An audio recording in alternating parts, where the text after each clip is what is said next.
안녕하세요. 마음을 씻는 시간 마인드 샤워입니다. 오늘은 잊고 싶은 흑역사에서 자유로워지는 방법에 대해 이야기해 보려고 합니다. 아마 대부분 잊고 싶은 과거가 있어서 이 영상을 보고 계실 것 같아요. 먼저 홀로 힘들었을 시간에 위로를 드리고 싶네요. 저 역시 힘들었던 경험이 있기 때문에 어떤 마음으로 이런 콘텐츠를 찾는지 이해합니다.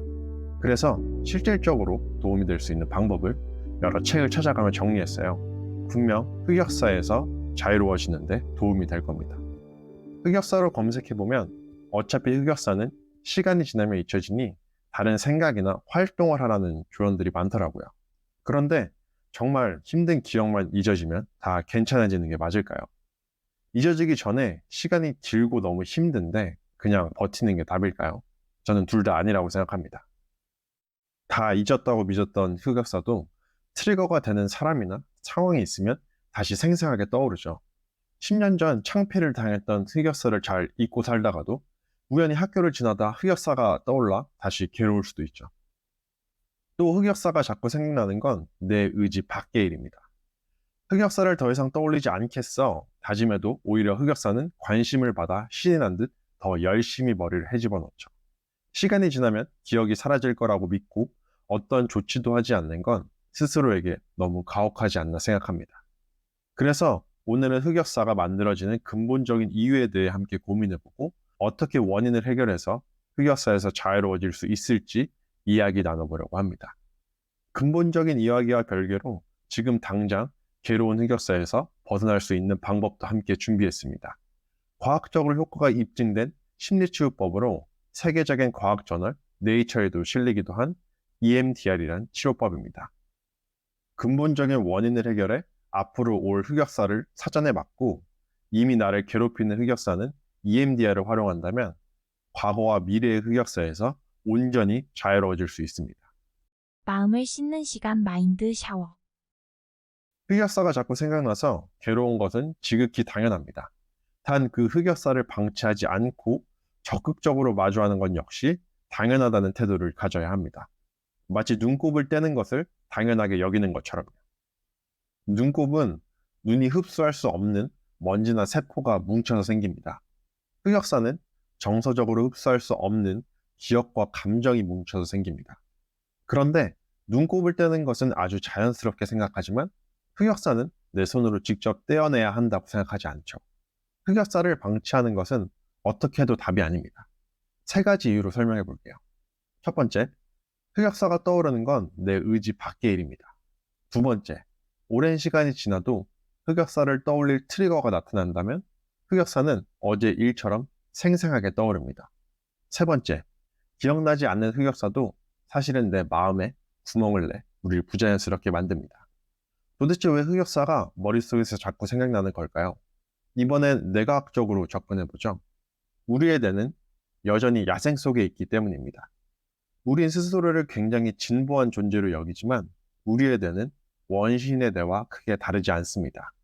원시뇌는 생존에 위협이 되는 상황에 굉장히 민감합니다. 위협이 되는 상황이라고 판단하면 빠르게 도망가거나 싸우도록 경계태세를 취합니다. 모든 자원이 근육과 심장으로 가기 때문에 이성적인 판단은 불가능해집니다. 위협에서 벗어나면 다신 그런 상황과 마주하지 않도록 특별한 방법으로 기억합니다. 바로 감정과 함께 기억하는 방법입니다. 감정적 기억이라고 부르는데 대표적인 것이 흑역사입니다. 감정적 기억은 일반적인 기억과는 저장되는 방식이 다릅니다. 일반적인 기억은 해마의 시간 정보와 함께 입력되어 오래된 기억부터 자연히 삭제됩니다. 반면 감정적 기억은 감정을 다루는 편도체에 위치하고 시간 정보가 없어 시간이 지나도 잘 삭제되지 않습니다. 10년 전 일어난 일도 흑역사를 떠올리게 하는 사람을 만나면 생생하게 기억이 나는 이유죠. 내가 시간 제한 없이 감정적 기억을 저장하는 것은 비슷한 위협이 발생했을 때 기존 기억을 떠올려 빠르게 위협에서 벗어나기 위함으로 봅니다. 문제는 원시뇌가 판단하는 위협이 현대 시대에는 맞지 않는다는 점이죠. 원시인들에게는 무리해서 이탈하는 것, 배고픔을 느끼는 것은 심각한 위협이었지만 지금은 그렇지 않죠. 오래된 기계를 잘 운영하기 위해서는 관리자의 손길이 필요하듯이 원시의 뇌로 현대인의 삶을 잘 살아가기 위해서 뇌의 주인인 우리의 관리가 필요합니다. 바로 흑역사를 뇌에서 떼어내는 거죠. 흑역사를 정리하기 위해서는 감정적 기억에서 감정을 먼저 받아들여야 합니다.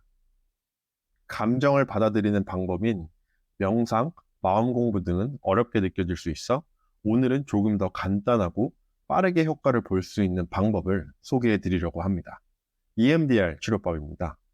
간단히 설명하면 감정적 기억을 일반적인 기억으로 변경하는 치료법입니다. 잠이 들었을 때 몸이 회복하듯 기억들도 정리가 됩니다. EMDR은 잠이 들었을 때 눈이 좌우로 움직이는 걸 활용해서 마치 잠든 것처럼 뇌를 속여 내가 감정적 기억을 처리하도록 하는 방법입니다. 저도 처음에 이 방법을 책에서 보고 정말 효과가 있을까 싶었는데요. 찾아보니 간단하고 빠른 효과로 다양한 심리치료에 활용되고 있다고 합니다. 실제로 그 효과가 과학적으로 입증되어 세계적인 과학저널 네이처에 실리기도 했습니다. EMDR을 셀프로 체험해 볼 수 있는 가이드 영상을 준비했습니다. 위에 추천 영상과 고정 댓글에 링크를 남겨두었으니 흑역사에서 자유로우고 싶다면 한번 시도해 보세요. 단 어릴 적 트라우마와 같은 강렬한 기억인 경우 꼭 전문가와 함께 진행하시길 권장합니다.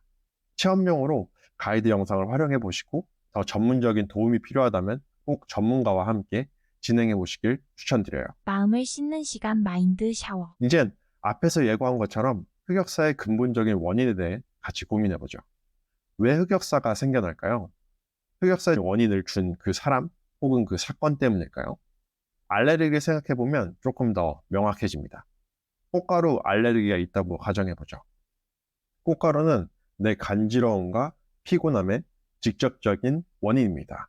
하지만 더 근본적인 원인을 생각해 보죠. 꽃가루가 날려도 모든 사람이 재채기를 하진 않습니다. 알레르기 증상의 근본적인 원인은 꽃가루에 반응하는 내 면역 체계에 있습니다. 흑역사도 똑같습니다. 흑역사를 만드는 사람이나 사건이 직접적인 원인이지만 사실 근본적인 원인은 내 태도에 있습니다. 우스꽝스럽게 넘어져서 많은 사람들이 웃은 기억이 똑같이 있을 때 누군가에게 그 기억이 힘들고 잊고 싶은 흑역사일 수 있지만 개그맨에게는 기분 좋은 추억거리일 수 있죠. 어떤 상황이 벌어졌는지보다 그 상황에서 내가 어떤 태도를 지녔는지가 흑역사를 생성하는데 더 큰 영향을 줍니다. 흑역사 원인이 내 태도, 즉 내가 원인이다 인정하는 것은 억울하고 힘든 일이죠. 잘잘못을 따져 누군가를 탓하고 싶은 마음을 너무 잘 알고 이해하지만 그 태도는 흑역사에서 자유로워지기보다 흑역사에 더 얽매이는 길입니다. 물론 내게 원인이 있다고 해서 흑역사의 직접적인 원인이 된 사람이나 사건에 문제가 없다는 것은 아닙니다. 우리의 목적은 흑역사에서 자유로워지는 겁니다.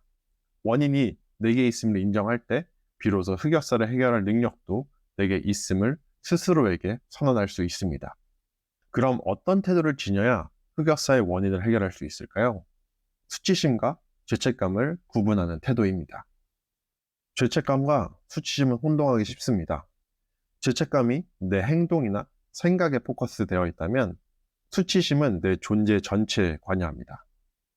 예를 들어 내가 누군가에게 화를 내었을 때 그 행동을 후회한다면 죄책감입니다. 수치심이란 그 행동을 통해 내가 나쁜 사람인 건가? 다른 사람이 나를 이상하게 생각하지 않을까 하는 마음입니다. 수치심은 사람을 무력하게 하고 자기 자신을 부정하게 만듭니다. 실수를 저지른 것 뿐인데 자신을 완전히 실패한 인간으로 느끼게 하죠. 또 수치심은 자기 자신과 거리를 두게 하는데 이때 우린 가장 큰 외로움을 느끼게 됩니다. 태도를 바꾸는 것은 장기적인 과제입니다. 수치심은 어릴 적 충분히 사랑받지 못한 경험이 주요 원인이라 우리와 이미 너무 오랜 시간 함께했죠. 그래서 천천히 수치심을 보내주겠다는 마음을 먹는 게 좋습니다. 하지만 내가 수치심과 죄책감을 구분하지 못해왔다는 사실을 알고 또 어떤 부분에서 내가 수치심을 느끼고 있는지 알게 되는 것은 이미 아주 큰 시작입니다. 내가 어떤 부분에서 수치심을 느끼는지 파악해야 합니다. 벗어나고 숨기고 싶은 그 수치심을 내가 먼저 인정하고 안아줘야 합니다. 이때 도움이 되는 것이 죄책감과 수치심을 구분하는 겁니다. 수치심이 밀려올 때 이 말을 반복해서 내 스스로에게 선물해 보세요. 나는 좋은 사람이다. 다만 잘못된 행동을 했을 뿐이다. 나는 좋은 사람이다. 다만 불편한 감정을 느낄 뿐이다. 나는 좋은 사람이다. 다만 실수를 했을 뿐이다. 작은 노력들이 나의 태도를 변화시키고 나 자신을 온전하게 만들 겁니다. 마음을 씻는 시간 마인드 샤워. 지금까지 우린 흑역사를 어떻게 다루면 좋을지 알아봤습니다.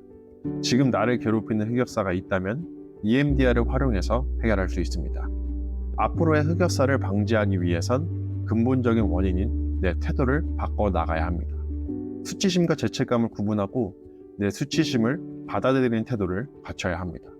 이때 도움이 될 문장들도 함께 나눠봤습니다. 흑역사는 분명 피하고 싶은 존재입니다. 하지만 그건 내면이 보내는 구조 신호일지도 모르겠습니다. 오늘 이야기 나눈 간단한 방법을 시도하는 것만으로도 온전한 내가 되는데 큰 도움이 될 겁니다. 흑역사에서 온전히 자유로워지시길 진심으로 응원하겠습니다. 그럼 또 마음을 씻는 이야기로 찾아오겠습니다. 감사합니다.